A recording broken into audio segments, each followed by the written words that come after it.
Hello दोस्तों, कैसे हैं आप। मैं हूं अनिल कुमार। स्वागत है आपका हमारे YouTube चैनल सुपर टारगेट में। दोस्तों, जैसा कि आपको पता होना चाहिए कि मैथ फर्स्ट में हम संख्या पद्धति पढ़ रहे हैं और संख्या पद्धति में हम आपको पढ़ा रहे हैं इस समय संख्याओं के प्रकार। जी हाँ, संख्याओं के प्रकार की संख्याएं कितने प्रकार की होती हैं, उनके क्या नाम है, उनकी क्या पहचान है, उनकी क्या परिभाषा है। जिस कड़ी में हमने कुछ संख्याओं के बारे में आपको बताया था जो कि थोड़ी सी आसान थी, लेकिन अभी भी कुछ संख्याएं बची हुई हैं जिसके बारे में आज हम आपको बताएंगे।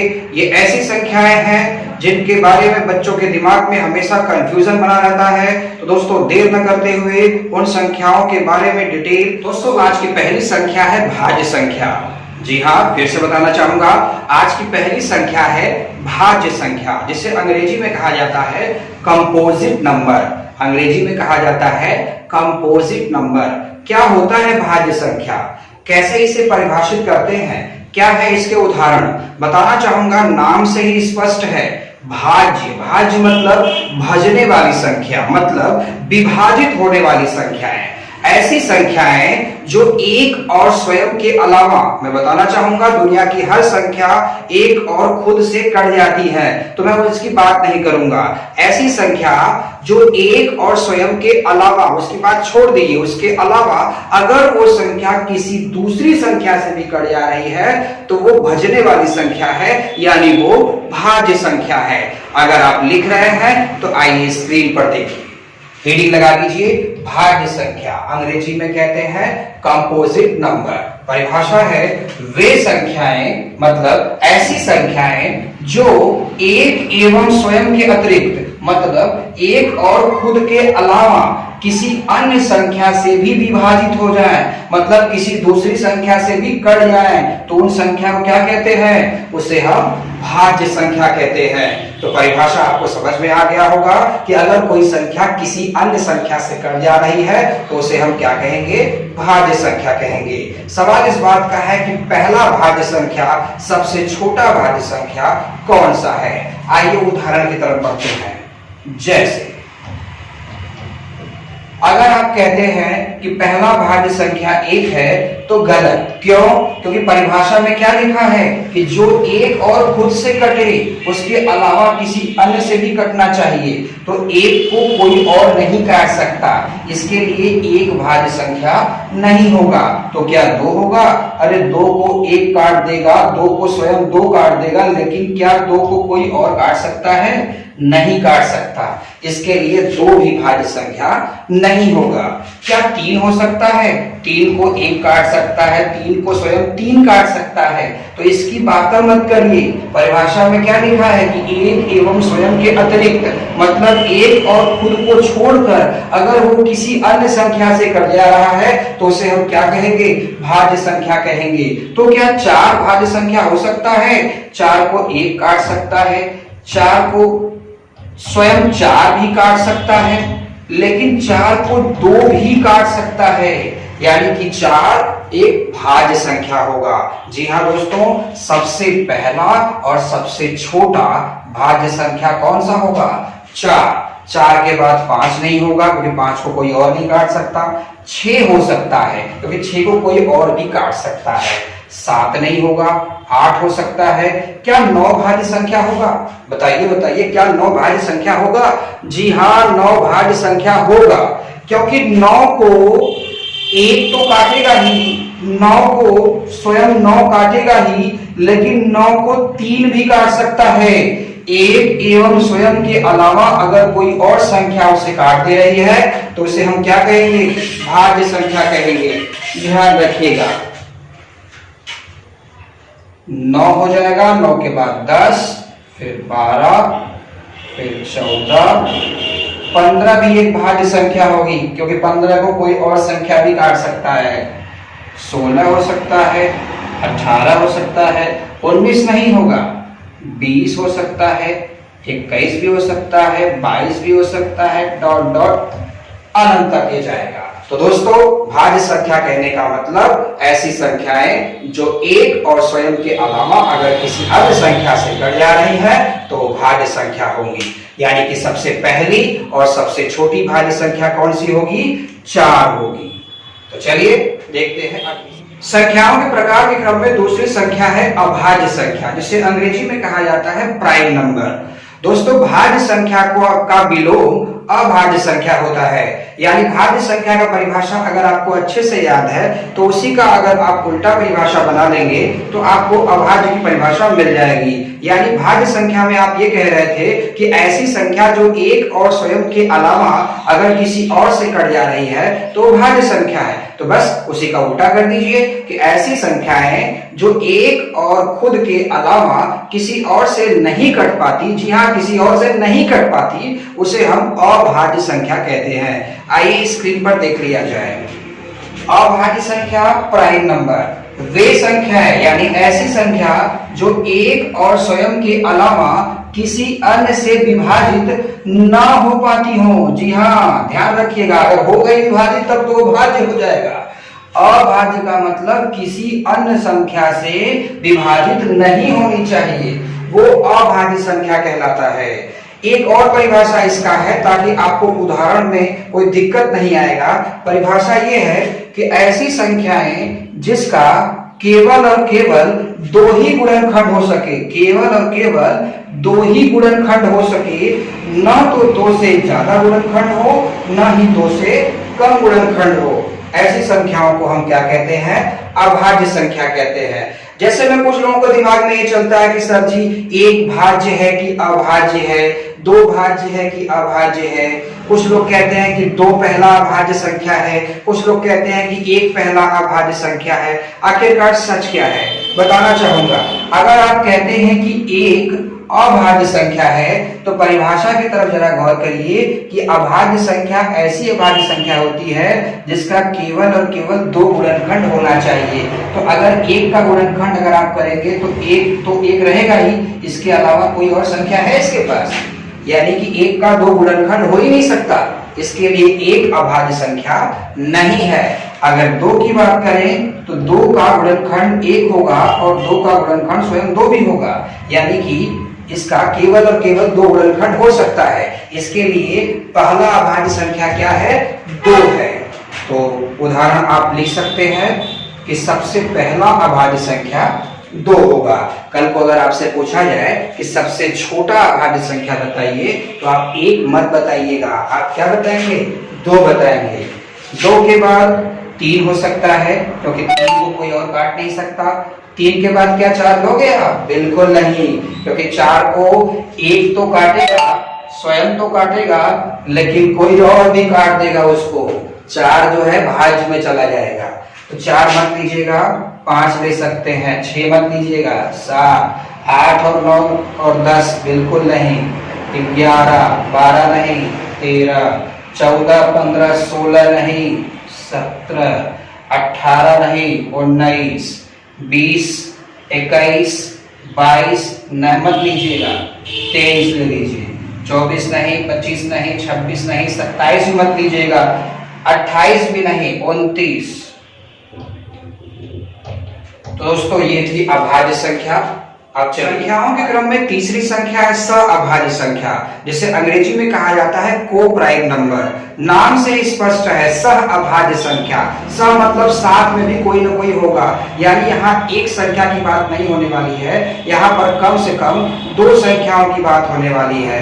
दोस्तों बताना चाहूंगा, कई बार परीक्षा में पूछ देता है, 4 ऑप्शन दे दिए जाएंगे और आपसे पूछ दिया जाएगा कि नीचे दिए गए विकल्पों में सअभाज्य संख्या छाटिए। जी हाँ, नीचे दिए गए विकल्पों में सअभाज्य संख्या छाटिए। या कभी कभी पूछ देता है कि निम्न में से कौन सा विकल्प सअभाज्य नहीं है। हमें तो यही नहीं पता सअभाज्य होता क्या है, तो फिर हम कैसे छाटेंगे वहां पर। तो देर न करते हुए आइए हम आपको बताते हैं सअभाज्य क्या होता है।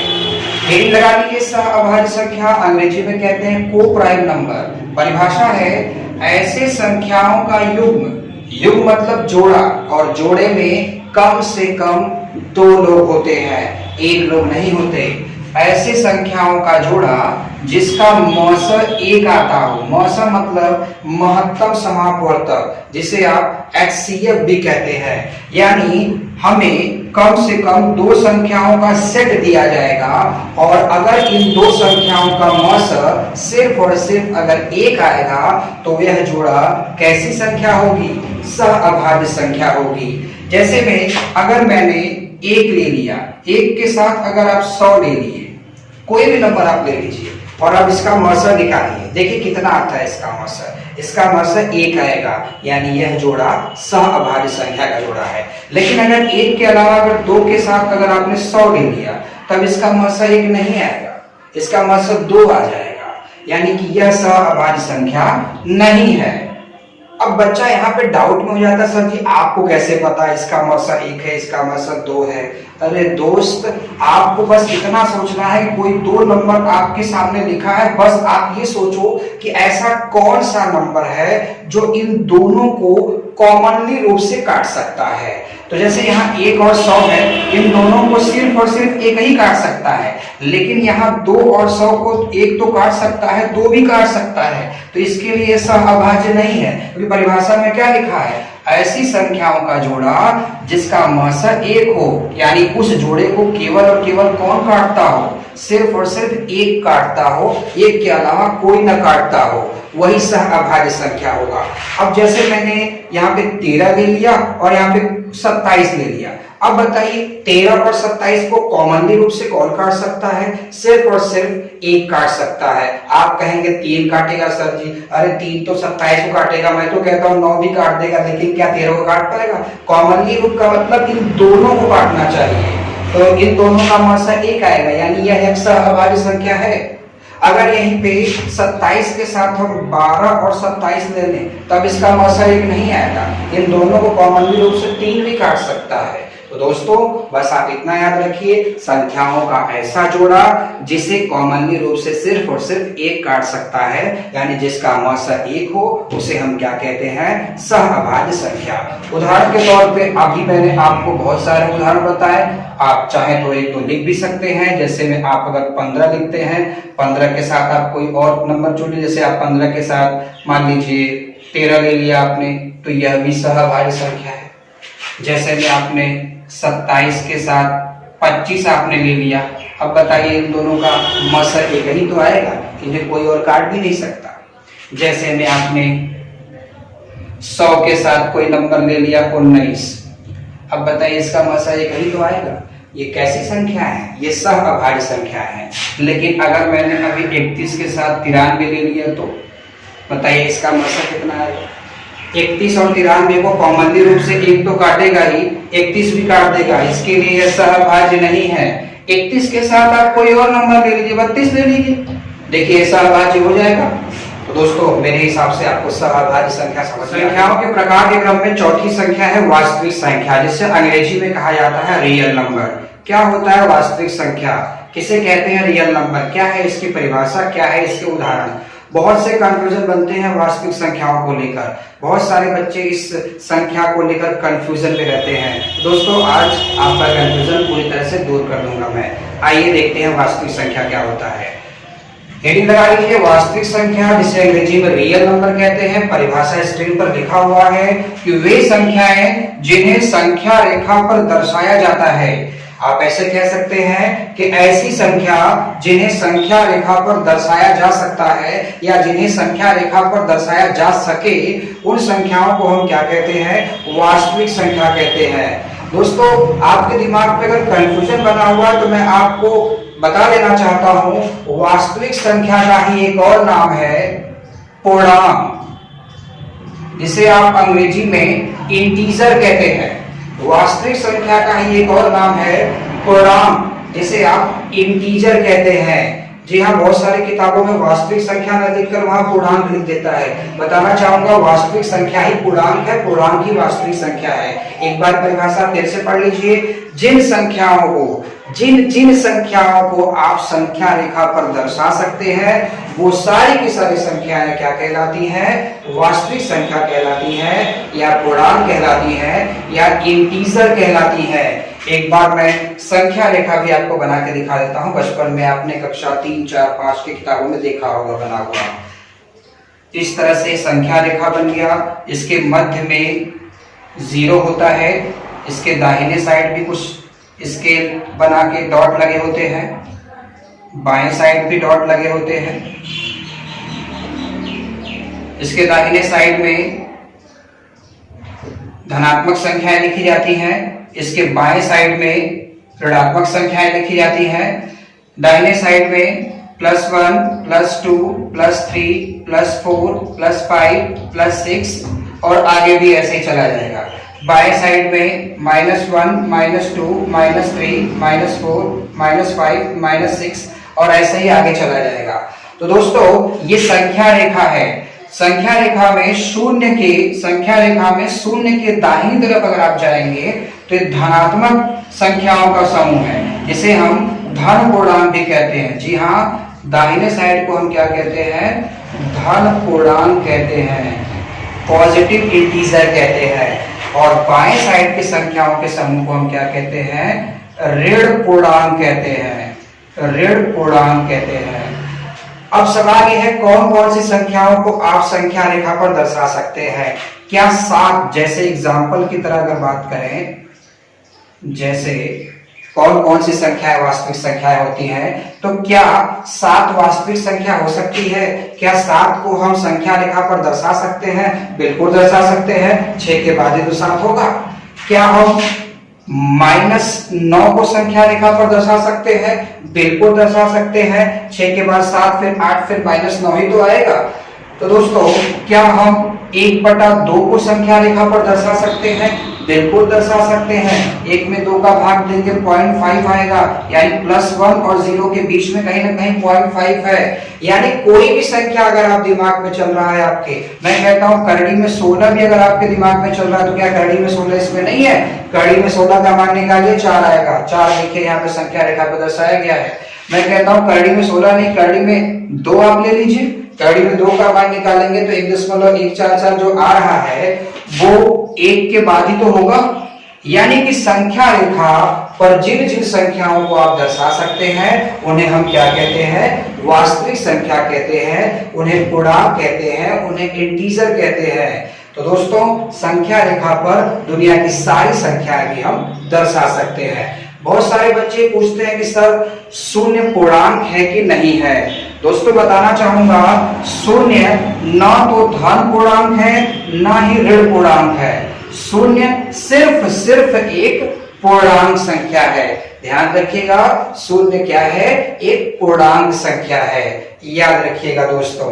तो वे संख्याएं जिन्हें संख्या रेखा पर दर्शाया जाता है उन्हें वास्तविक संख्या कहते हैं। इसको देखने के बाद, उदाहरण को देखने के बाद बहुत सारे बच्चे कंफ्यूजन में आ जाते हैं। वो कहते हैं कि सर जी क्या बात कर रहे हैं, हम तो सुने हैं कि जो बटा में लिखा जाता है वो परिमेय है, हम तो सुने हैं कि जो करड़ी में लिखा जाता है वो अपरिमेय होता है।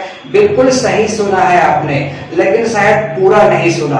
अब मैं बताना चाहता हूँ वास्तविक संख्या के बारे में। ये परिभाषा तो आप देख ही रहे हैं कि वे संख्या जिन्हें संख्या रेखा पर दर्शाया जाता है वास्तविक संख्या कहलाता है। लेकिन आपने ये भी परिभाषा शायद सुना होगा कि परिमेय और अपरिमेय संख्या को, जी हाँ, जिसे आप परिमेय और अपरिमेय कह रहे हैं, मैं बता रहा हूं, परिमेय और अपरिमेय संख्याओं को मिलाकर ही वास्तविक संख्या का निर्माण होता है। यानी वास्तविक संख्या की परिभाषा क्या हुई कि परिमेय और अपरिमेय संख्याओं को मिलने से किस संख्या का निर्माण होता है? वास्तविक संख्या का निर्माण होता है, पूर्णांक संख्या का निर्माण होता है। मेरे हिसाब से आपको समझ में आ गया होगा। प्रकार के क्रम में 5वीं संख्या है परिमेय संख्या, जिसे अंग्रेजी में कहा जाता है रेशनल नंबर। परिमेय संख्या के उदाहरणों में काफी ज्यादा बच्चों को कंफ्यूजन होता है। कई बच्चे तो समझ ही नहीं पाते कि इसे परिमेय में रखें कि अपरिमेय में रखें। तो आइए कंफ्यूजन दूर किया जाए, परिभाषा की तरफ बढ़ा जाए। हेडिंग लगा दीजिए, परिमेय संख्या अंग्रेजी में कहते हैं रेशनल नंबर। परिभाषा क्या है कि वे संख्या मतलब ऐसी संख्याएं जो p/q के रूप में लिखी गई हो। p/q का मतलब भिन्न के रूप में लिखी गई हो, अंश बटा हर के रूप में लिखी गई हो। ऐसी संख्याएं जो p/q के रूप में लिखी गई हो या फिर उसे p/q के रूप में लिखा जा सकता हो। यानी एक तो सीधा सीधा आपको दिखाई देना चाहिए कि वो भिन्न के रूप में लिखा हो, या फिर अगर नहीं लिखा हो तो आप उसे लिख सकते हैं क्या, ऐसा होना चाहिए। और जो P और Q है, यानी जो अंश और हर पर लिखा हुआ संख्या है, वह एक पूर्णांक होना चाहिए। अभी मैंने पिछले में बताया था, पिछली संख्या में, कि पूर्णांक क्या होता है, उसे आप एक बार देख लीजिएगा। तो जहां P और Q एक पूर्णांक हो, परंतु Q का मान 0 नहीं होना चाहिए। Q is not equal to 0। Q कहां लिखा जाता है? हर में। हर में, यानी कि अगर आप भिन्न में लिखी गई संख्या को परिमेय संख्या कह रहे हैं, तो अंश में कुछ न कुछ लिखा होगा, हर में कुछ न कुछ लिखा होगा। तो अंश में लिखा हुआ चीज और हर में लिखा हुआ चीज दोनों एक पूर्णांक होना चाहिए, और जो हर में लिखा गया है वह 0 नहीं होना चाहिए। अंश में 0 हो सकता है, परंतु हर में 0 नहीं होना चाहिए। अगर हर में 0 आ गया है तो वो परिमेय संख्या नहीं होगा, ध्यान दीजिएगा। तो एक लाइन में परिभाषा क्या होगी कि ऐसी संख्याएं जिसे हम भिन्न के रूप में लिख सकते हो या भिन्न के रूप में लिखा गया हो, जिसमें अंश और हर में लिखा हुआ दोनों पद एक पूर्णांक हो, परंतु हर का मान यानी कि नीचे लिखा हुआ मान 0 नहीं होना चाहिए, उसे हम परिमेय संख्या कहेंगे, रेशनल नंबर कहेंगे। आइए उदाहरण इसका देखा जाए।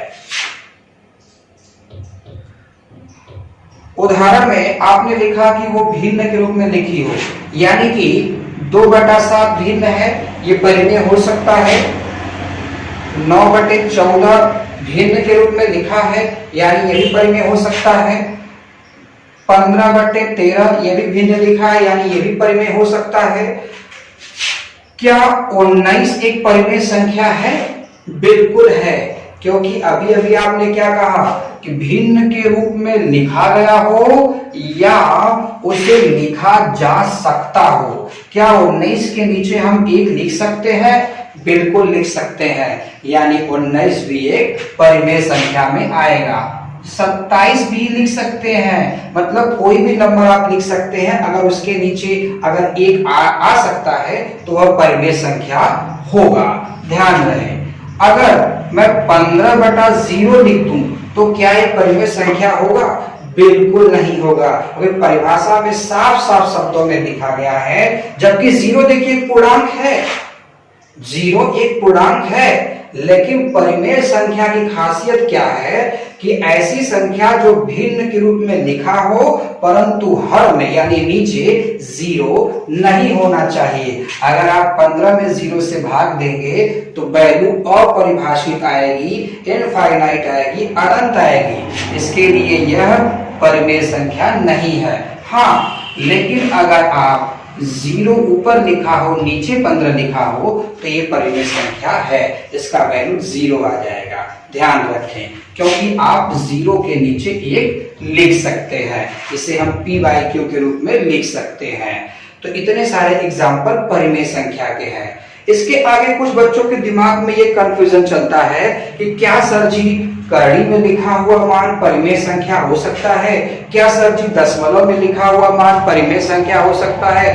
बताना चाहूंगा बेटा, बताना चाहूंगा दोस्त कि कुछ करणियों के मान परिमेय संख्या में भी होते हैं, कुछ करणियां अपरिमेय भी होती है।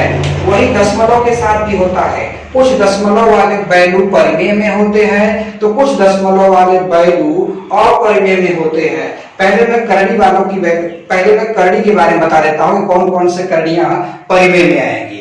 याद रखिएगा, अगर करणी के अंदर कोई ऐसी संख्या लिखी गई है, फिर से रिपीट कर रहा हूं मैं, यदि करणी के अंदर कोई ऐसी संख्या लिखी गई है जो अपने आप में पूर्ण वर्ग है। एक बार फिर से, यदि करणी के अंदर कोई ऐसी संख्या लिखी गई है जो अपने आप में पूर्ण वर्ग है, तो वो परिमेय संख्या होगा। जी हाँ, वो परिमेय संख्या होगा। यानी कि अगर करणी में 16 लिखा है तो ये परिमेय संख्या है, क्योंकि अगर आप इसे सॉल्व करेंगे तो 4 आएगा और 4 के बटे आप 1 लिख सकते हैं। करणी में 25 भी परिमेय संख्या है, लेकिन अगर मैं कह दूं करणी में 3 परिमेय संख्या है क्या? बिल्कुल नहीं, क्योंकि 3 एक पूर्ण वर्ग संख्या नहीं है, इसके लिए इसे हम परिमेय में नहीं रखेंगे। तो करड़ी वाला चीज भी आपको समझ में आ गया। अब दशमलव की बात करते हैं कि कौन कौन से दशमलव वाले वैल्यू परिमेय में जाते हैं और कौन कौन से दशमलव वाले वैल्यू अपरिमेय में जाते हैं। दोस्तों बताना चाहूंगा कि अगर दशमलव के बाद, ध्यान से सुनिएगा, अगर आप भूल जा रहे हैं तो वीडियो को पॉज करके एक बार अच्छे से लिख के फिर दोबारा सुनिएगा। दोस्तों दशमलव के बारे में बताना चाहूंगा कि अगर दशमलव के बाद कोई वैल्यू 1-2 बार कट गई है और पूरी तरह से कट गई है, आगे कोई और मान नहीं आ रहा है, जैसे में आप दशमलव के बाद 2 बार काटे और संख्या पूरी तरह से कट गई, तो ये परिमेय संख्या होगी। जी हाँ, ये परिमेय संख्या होगी। हो सकता है कि दशमलव के बाद 2 बार कटा हो, फिर 3 बार कटा हो, फिर उसके बाद पूरी तरह से कट गया हो, शेषफल 0 आ गया हो, तो ये भी एक परिमेय संख्या है। यानी दशमलव के बाद कोई संख्या 1-2 बार 3 बार कट के पूरी तरह से समाप्त हो जानी चाहिए, शेषफल 0 आ जाना चाहिए, तो वो परिमेय संख्या होगा। कभी कभी दशमलव के बाद संख्या कटती नहीं है, बार बार संख्या रिपीट होती है, यानी दशमलव के बाद 3 बार कटा और बार बार 3 3 3 3 3 3 3 आ रहा है, यानी दशमलव के बाद संख्या रिपीट हो रही है, मतलब संख्या बार बार आ रही है, तो भी ये परिमेय संख्या ही माना जाएगा। दशमलव के बाद अगर 3 2 3 2 3 2 3 2 बार बार आ रहा है, तब भी ये परिमेय संख्या है। लेकिन दशमलव के बाद कोई संख्या कट रही है, लेकिन संख्या बदल बदल के आ रहा है और रुकने का नाम नहीं ले रहा है, तो वो परिमेय संख्या नहीं होगा। जैसे दशमलव के बाद 2 बार कटा, 1 बार कटा, 3 बार कटा, 7 बार कटा, 0 बार कटा, 1 बार कटा, 5 बार, 6 बार, 9 बार, 0 बार, 4 बार, 3 बार, 2 बार, बाप रे बाप, रुकने का नाम ही नहीं ले रहा है। और आप देख सकते हैं संख्या दोहराई नहीं जा रही है, संख्या बदल बदल के आ रही है, कोई इसका सही सीक्वेंस नहीं है कि नहीं हाँ सर जी 2 अंक के बाद रिपीट हो रहा है, ऐसा भी कुछ नहीं है, तो ये परिमेय नहीं होगा, ये अपरिमेय में चला जाएगा। तो एक बार मैं फिर से बताना चाहूंगा आपको, अच्छे से समझने का प्रयास करिएगा। परिमेय संख्या मतलब ऐसी संख्या जिसे हम p/q के रूप में लिख सकते हैं, या p/q के रूप में पहले से वो लिखा गया हो, जहां पे p और q दोनों पूर्णांक हो, परंतु q का मान 0 नहीं होना चाहिए, p का मान 0 हो सकता है, वो परिमेय संख्या कहलाती है। उदाहरण मैंने आपको बताए, करड़ी वाला भी आपका डाउट दूर कर दिया, दशमलव वाला भी आपका डाउट दूर कर दिया। तो मेरे हिसाब से आपको परिमेय संख्या, संख्याओं के क्रम में छठी संख्या है अपरिमेय संख्या, जिसे अंग्रेजी में कहा जाता है इरेशनल नंबर। दोस्तों अभी आपने परिमेय संख्या के बारे में पढ़ा है, परिमेय का उल्टा अपरिमेय होता है, यानी आपने अगर परिमेय संख्या की परिभाषा पढ़ी है तो उसी का उल्टा कर देंगे तो आपको अपरिमेय संख्या की परिभाषा मिल जाएगी। दोस्तों आइए बोर्ड पर देखते हैं, अपरिमेय संख्या अंग्रेजी में इरेशनल नंबर कहते हैं। परिभाषा है वे संख्या, यानी ऐसी संख्या जिसे p/q के रूप में न लिखा जा सके, ध्यान दीजिएगा, जिसे भिन्न के रूप में न लिखा जा सके, अगर आप भिन्न के रूप में उसे लिख देंगे तो परिमेय संख्या हो जाएगा, और उसे क्या कहते हैं, अपरिमेय संख्या कहते हैं।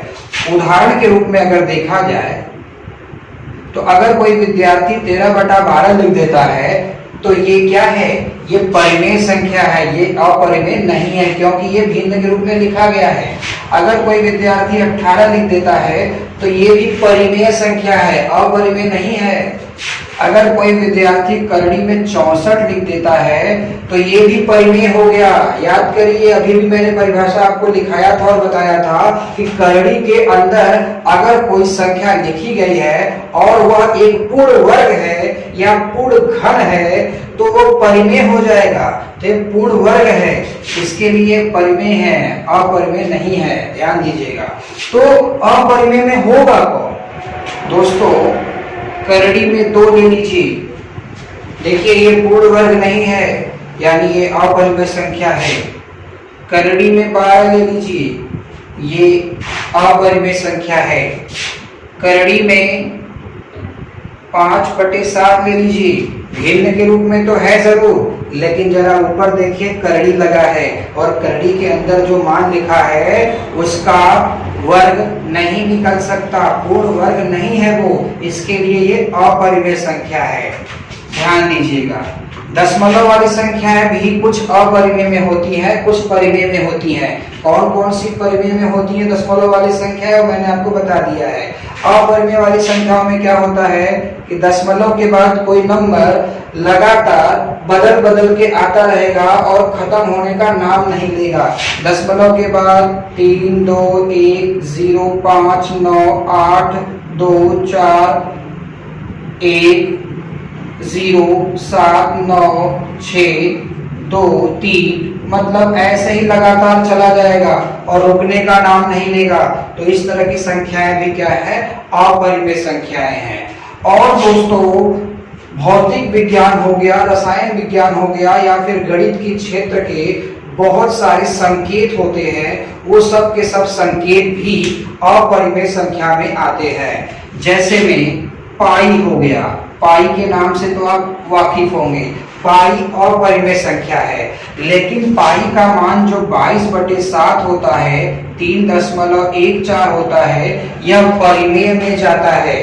कुछ बच्चों के दिमाग में कंफ्यूजन रहता है, तो बता देना चाहता हूँ, संकेत में लिखा रहेगा तो अपरिमेय में चला जाएगा। वैल्यू में अगर लिखा रहेगा, चाहे वो भिन्न में हो चाहे वो दशमलव में हो, तो वह कहाँ जाएगा, परिमेय संख्या में जाएगा।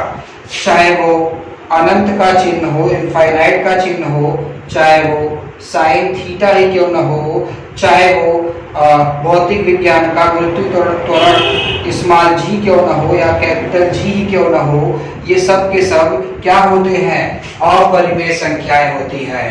तो दोस्तों संख्या पद्धति में आप पढ़ रहे थे संख्याओं के प्रकार, संख्याओं के प्रकार, जिसमें मैंने आपको कुल 2 वीडियो के माध्यम से संख्याओं के कुल 12 रूप दिखाए। पहले वीडियो में मैंने आपको कुल 6 संख्याओं के बारे में बताया था, दूसरे वीडियो में आपको मैंने 6 संख्याओं के बारे में बताया। उम्मीद करता हूं कि आपको ये 6 संख्या अच्छे से समझ में आ गई होगी, आपका सारा कंफ्यूजन दूर भी हो चुका होगा। दोस्तों वीडियो बनाने में या समझाने में अगर कहीं त्रुटि हो, अगर आपको कहीं समझ में न आए, तो आप हमें क्षमा नहीं करिएगा, बल्कि आप हमें कमेंट करिएगा। ध्यान रहे दोस्तों, अगर कहीं त्रुटि होगी तो आप हमें कमेंट करके बताएंगे और हम उसमें सुधार करने का पूरा प्रयास करेंगे। कई बच्चों के दिमाग में ये चलता है कि सर जी आपने 12 संख्या के बारे में समझाया, हमें तो समझ में आ गया, क्या इन 12 संख्या की परिभाषा हमसे पूछेगा हमारे कॉम्पिटिटिव परीक्षा में? जी नहीं दोस्तों, ऐसा मत सोचिए कि आपसे कोई परिभाषा पूछने वाला है, ये जानकारी के लिए है। हाँ, इन संख्याओं से क्वेश्चंस पूछे जाते हैं, इन 12 संख्याओं से क्वेश्चंस बनते हैं, लेकिन किस तरह से क्वेश्चंस बनते हैं वो मैं अगले वीडियो में आपको बताऊंगा कि इन संख्याओं से किस किस तरह से क्वेश्चंस बनाए जाते हैं। तो दोस्तों अगर आपको हमारा वीडियो पसंद आया है तो इसे लाइक कर दीजिए, और अगर ज्यादा पसंद आया है तो अपने दोस्तों तक शेयर कर दीजिए, और अगर आप हमारे चैनल पर नए हैं तो फटाफट हमारे चैनल को सब्सक्राइब कर दीजिए और बगल में बेल आइकॉन दबा दीजिए। दोस्तों अगर आप बेल आइकॉन दबा देंगे तो आपके वीडियो की नोटिफिकेशन आपको बराबर मिलती रहेगी, कौन सा वीडियो हमने डाला है, कौन सा नहीं डाला है। तो दोस्तों इसी के साथ मैं अपनी बात को यहीं खत्म करता हूं, मुलाकात होगी अगले वीडियो में, तब तक के लिए